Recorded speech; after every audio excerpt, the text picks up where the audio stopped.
Today I'm upgrading the rear spring on my 2022 Kawasaki KLR650.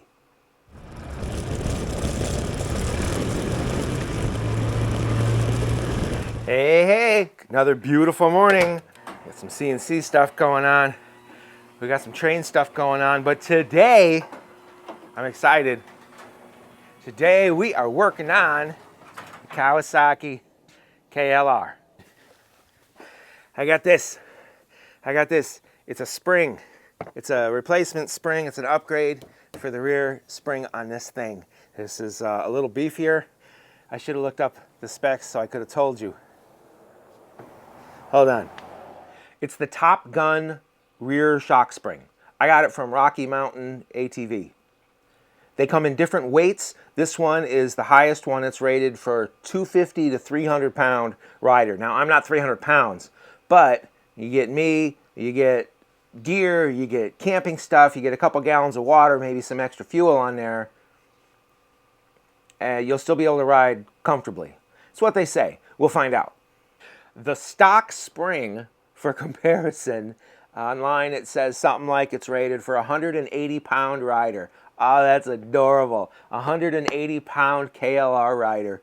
Do they exist? I don't know. This is going to be better. So we got to take the shock out. We got to swap the spring, put the shock back in. Doesn't sound hard. I don't know if it is or not.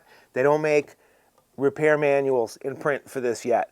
Climber, I don't know what's going on with you, but, you know, get on that. So we'll have to rely on our online AI counterparts to tell me how to do this.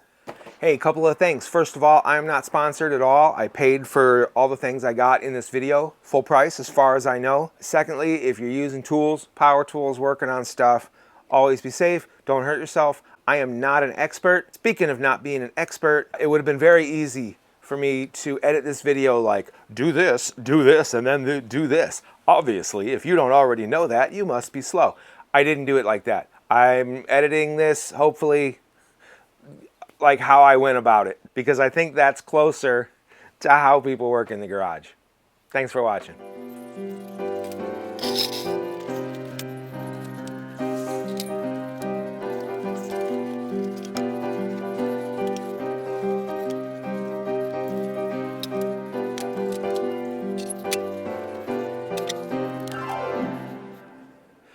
All right, now I got some room to work.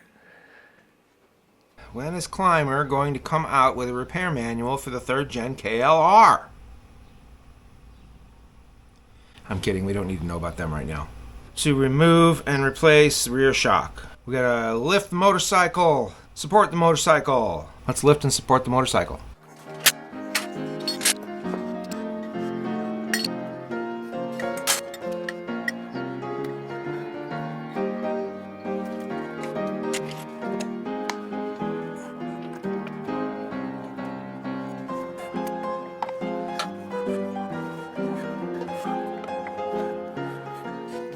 All right, remove seat.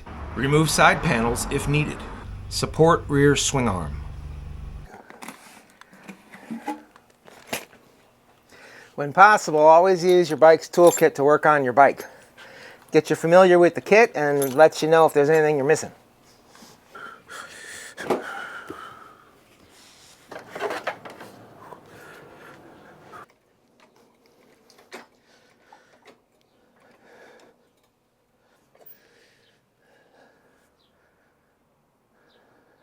Remove lower shock bolt. Remove upper shock bolt. Drop shock out bottom.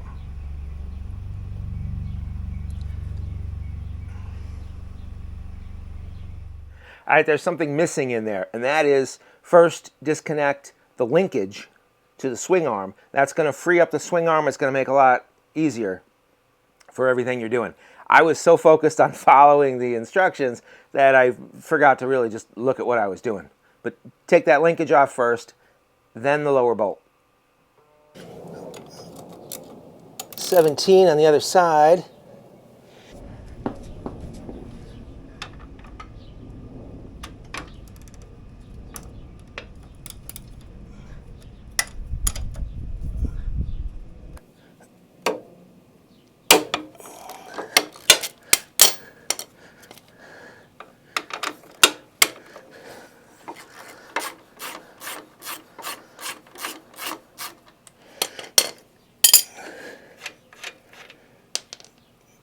Okay.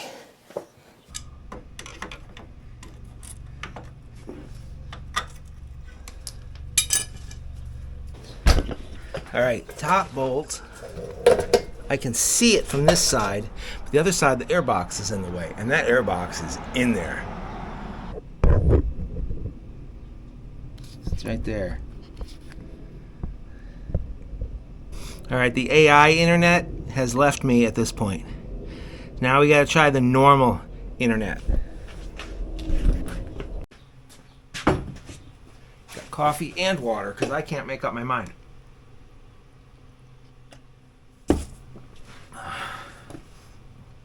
Hey, there's YouTube videos. Everybody's got a video. Everybody's got a video. Oh, this works on all yours KLR. This is what I search for 22. All the videos that come up there are the older ones. They're up through 18. Everyone goes, oh, they should be the same. They should be the same for this part of the bike. But you watch the video, and they're not the same. There's something in the way. There's something different. And maybe overall, some things like that don't matter, but so he had to move a canister and some other things, and I've got a battery sitting here. Do I have to take the battery out? I don't know. But he did pull the battery out. I mean, he did pull the bolt out just from the left side. So I don't think I need to take the airbox out. Let's try it. All right, there's a 17 right up in here behind this little box. And it's not going to fit. I need to remove this little box. How is that going to happen? There's like an 8 or something right here. Maybe that whole thing will move.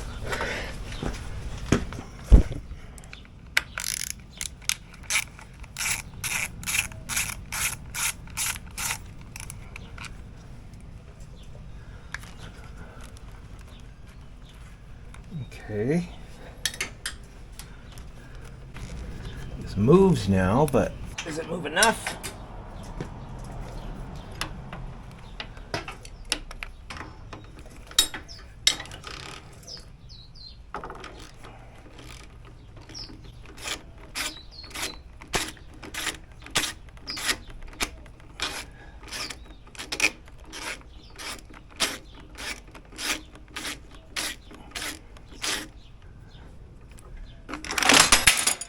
Okay, and it's just that easy. And there went the shock.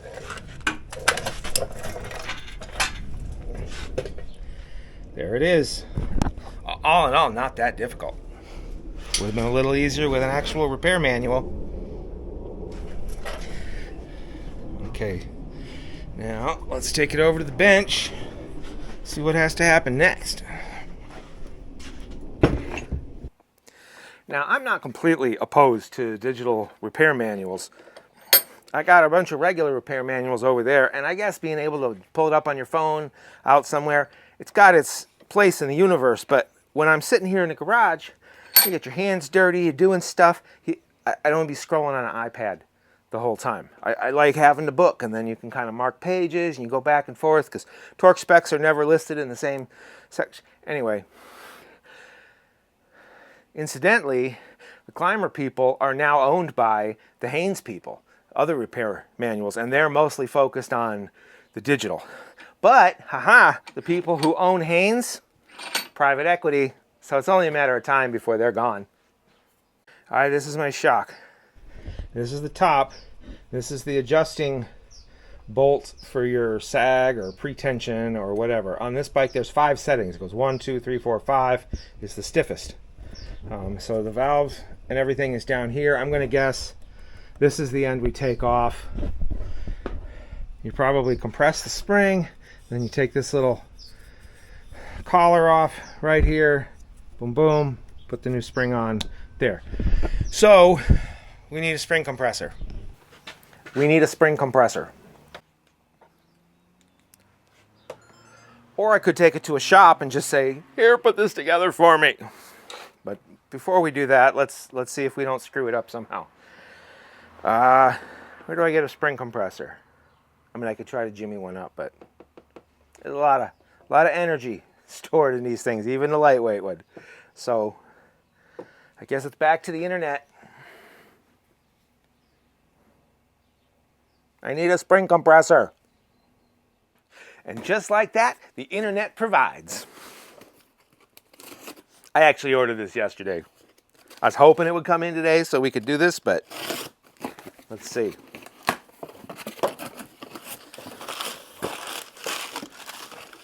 What do we got? What is this? Another road forward. Oh, a little tire repair thing I ordered. All right. And I hope this works. There's a lot of different types of spring compressors out there. There's ones that go down over it and clamp. There's ones like this that squeeze. There's wall-mounted ones. There's like pro ones. I went with not the cheapest version, but cheaper than what I thought taking it to a shop would cost. We'll see. Tusk makes a really nice one. They're like square-looking things, and they look like they'd work good, except if you read the fine print, it says they're only for light-duty, like dirt bike shocks. And this is technically called a heavy-duty shock, so I don't know. Ooh, these are beefy. Looks like they go on there and squeeze or clamp or do something. There's no real instructions with it. I think this is just a brace that you put across them. Let's figure out how this goes. All right, we got our shock here. So what needs to happen is we need to squeeze this spring down, take this collar out, swap springs, put the collar back in.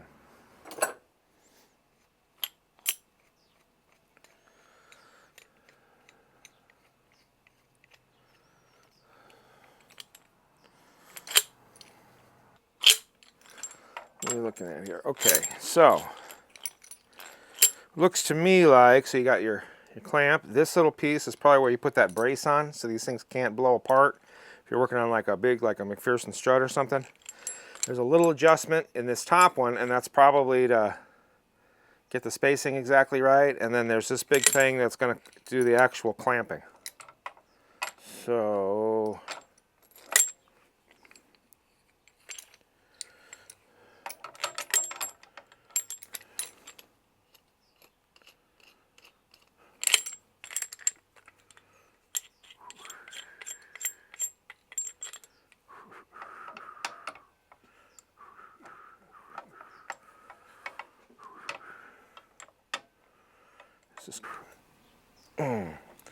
this is a little big for this.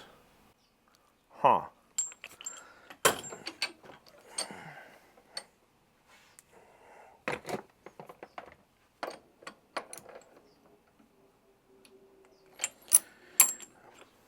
Tell you right now, do not go modifying tools, especially ones that got to hold a lot of tension and weight and energy and stuff. It'd be better just to get the right tool before you do the job. Having said that,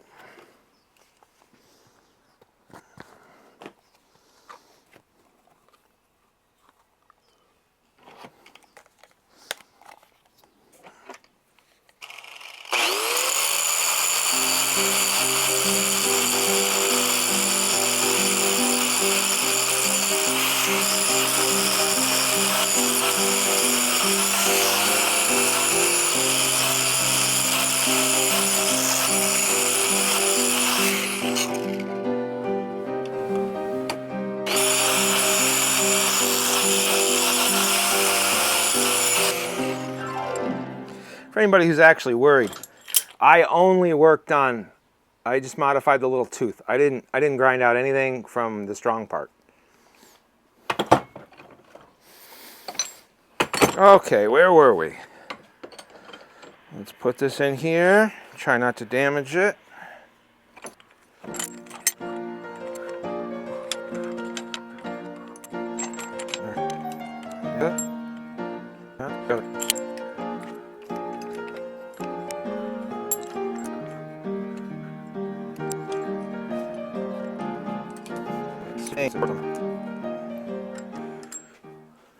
Okay.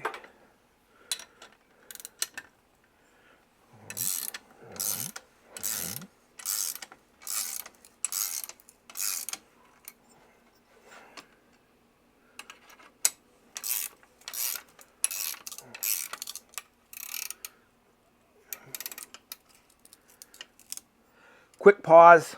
All right, I know I used these wrong, and I'm sure some of you guys are going to tell me. You got the bottom clamp. It goes on a spring, right? These are the top clamps. I put the thing on, and I never put on the bottom, which is supposed to cinch up to it. And then you use this little cinchy nut, and that locks it in place, and it keeps it from being able to come off the spring.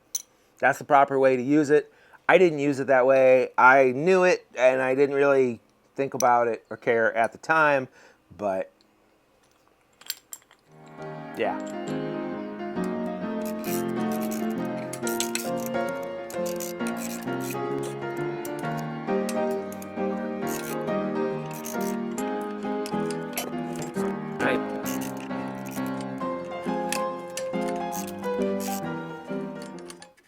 Hey, look at that.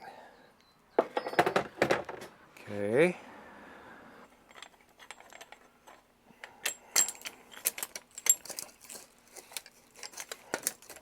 Come on, get out.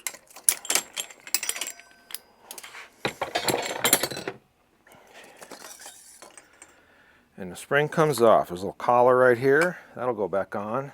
This rubber stays.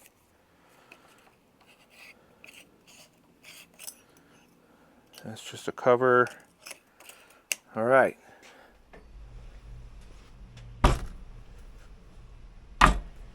And now that they're off, we can see some of the differences between the two. The new spring is thicker. It's a bigger diameter of the spring itself. Overall, it's only a little bit bigger. It's made to fit. And it's also a little bit taller. So you're going to have more and more. Spring goes on. Collar goes on.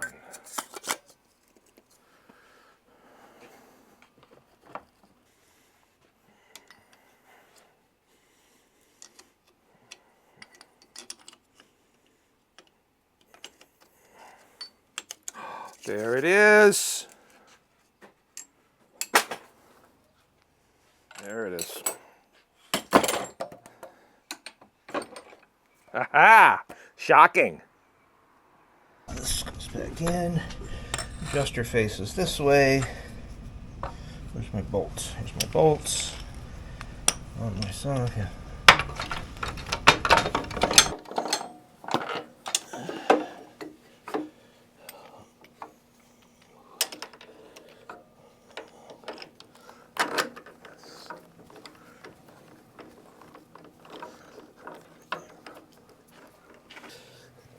Okay.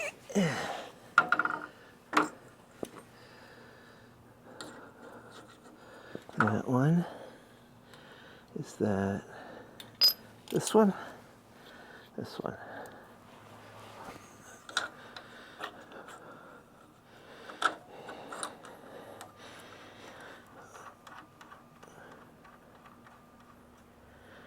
Okay. And now this one. Bam.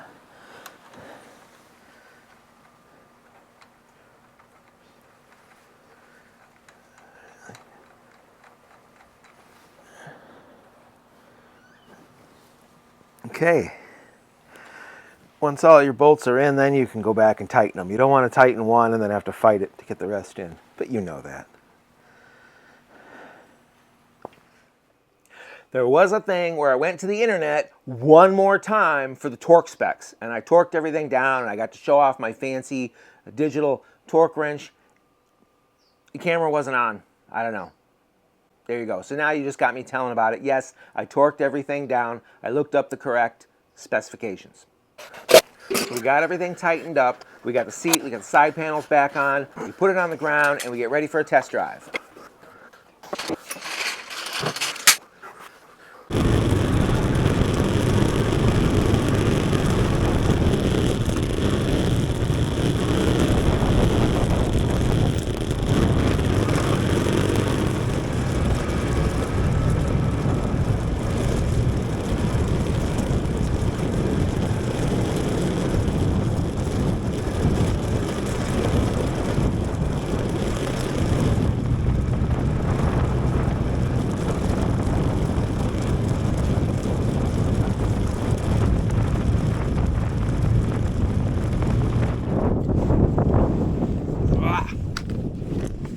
Okay, so I think I feel a difference. All right, that wind noise becomes unbearable real fast. So I'm just gonna have to tell you, I rode, I adjusted the preload settings, I rode some more, I felt a difference. I felt a really big difference from 1 to 5, obviously, but I felt a little difference even in the increments in between. One thing that surprised me was, yes, the bike felt more comfortable at like 1 or 2, whereas before I'm riding at 4 or 5 just because it's the most preload. But the bike felt more solid, and even when I was sitting down on some of the parts, I didn't feel like I had to stand up so much because the bike was tracking so well. Could just be I had a great day riding, but I'm gonna say since the shock spring was new, I'm gonna blame the shock spring for that. When I bumped it all the way up to 5, it was a little skittery across some of the deeper gravel sections and some other things. Not fun, like woohoo, skittery, like let's get through this kind of skittery. So I think it was too much. It was too stiff for that, which is a good thing because what it means is now I'm within a range of adjustability, so I can ride with just me where the bike feels good, and if I pack it up, I got a lot of room to adjust it to where the bike still feels good. In the end, it was not a hard job. I didn't need to take the right side panel off, just the left. The seat, I guess, to help get in there, you have to move that little electric box up out of the way. Super easy. If I had to do it again right now, it'd probably only take me 45 minutes. Boom, boom, boom, drop it out, swap it out, back on the road, trail, whatever. Thanks for hanging out with me in the garage today. I had a blast doing this. It's fantastic. Like I said, the bike feels much better. I'm glad I did it. It's like a $100 upgrade. Best $100 I could have spent this week. If you want, you can like, subscribe. Hey, tell me what I did wrong in the comments. I love to learn stuff. The Garage, the original man cave, your own personal global headquarters. See you next time. Cheers.